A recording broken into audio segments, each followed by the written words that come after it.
Okay, you guys, so on February 14th, officers in Pontiac, Michigan were called out to a home on Lydia Lane. So they were called out to these condominiums because the landlord said that he hadn't heard from the woman that lived there in months. From what the landlord is saying, the rent payment stopped around October of 2024, and he hadn't actually heard from the lady renting since December.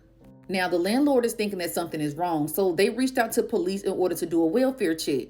But once police arrived, they made a shocking discovery.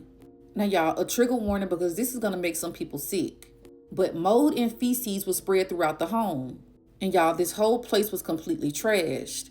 So what was even crazier is officers actually found a 12-year-old girl and a 13-year-old girl locked in a bathroom.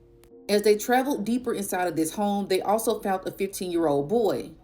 So the officers questioned this 15-year-old boy about what is going on, why are your sisters locked in a bathroom, and where are the parents? And y'all, that's when they end up finding out what has been going on in this house. So the mother's name is Kelly Bryant, and he told police that his mother abandoned him and his two sisters there around 2020 or 2021. He couldn't really remember.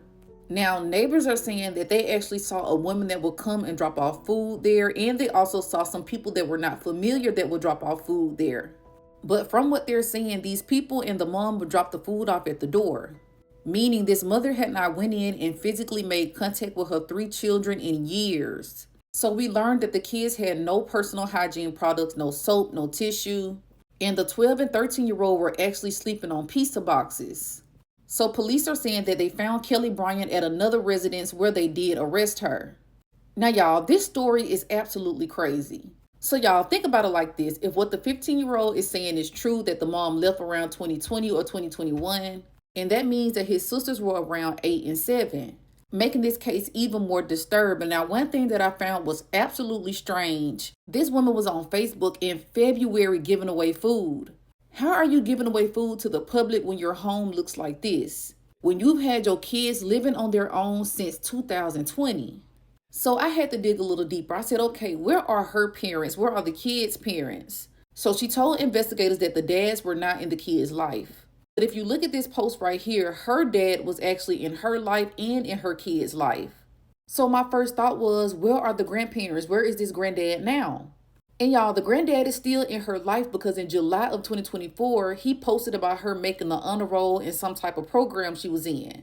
So was the entire family aware that she had her kids living in this home alone? And were they aware that the kids were living in these type of conditions? Now, y'all, there is a place that is accepting donations for these 3 kids. They did have a GoFundMe as well, but I have not been able to find it. If you can find it, please drop it in the comments. Now, y'all, at this point, we're going to let the law handle her, but let's try to do as much as we can do for these kids. From what I'm hearing, they gave the kids to relatives, which I find extremely strange, because how did the relatives not know that they were living in these conditions? But if you can donate anything to these kids, you guys, please do. The last 5 years of their life have been completely chaotic and traumatic. Now, as always, I'm going to keep you guys updated as more information is released in this case. Comment below and let me know your thoughts.